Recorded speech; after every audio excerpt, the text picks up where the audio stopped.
Very disappointing. Two top Australian foreign correspondents were rushed out of China Monday night after what's being described as an extraordinary diplomatic standoff.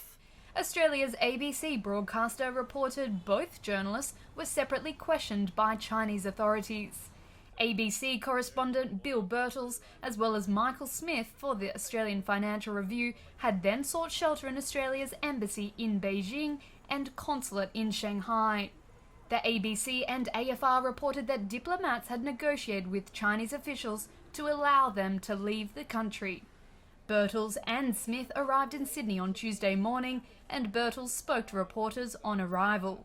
It's a relief to be back in a country with genuine rule of law, but this was a whirlwind, and it's not a particularly good experience.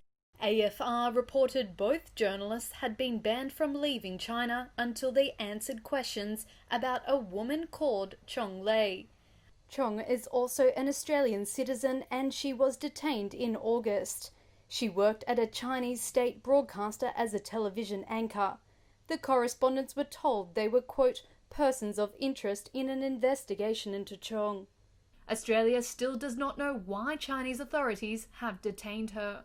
ABC's Director of News, Gavin Morris, praised Birtles' reporting on China and said when it's safe they will have a correspondent back on the ground in China.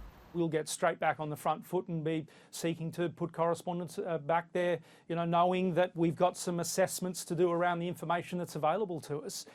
We want to know that it's safe to be doing our job in China, but we think it's an absolutely crucial place for us to be reporting from.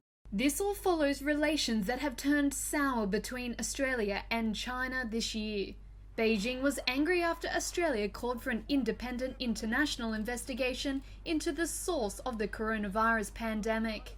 China then blocked some of the beef it buys from Australia and launched investigations into imports of Australian wine.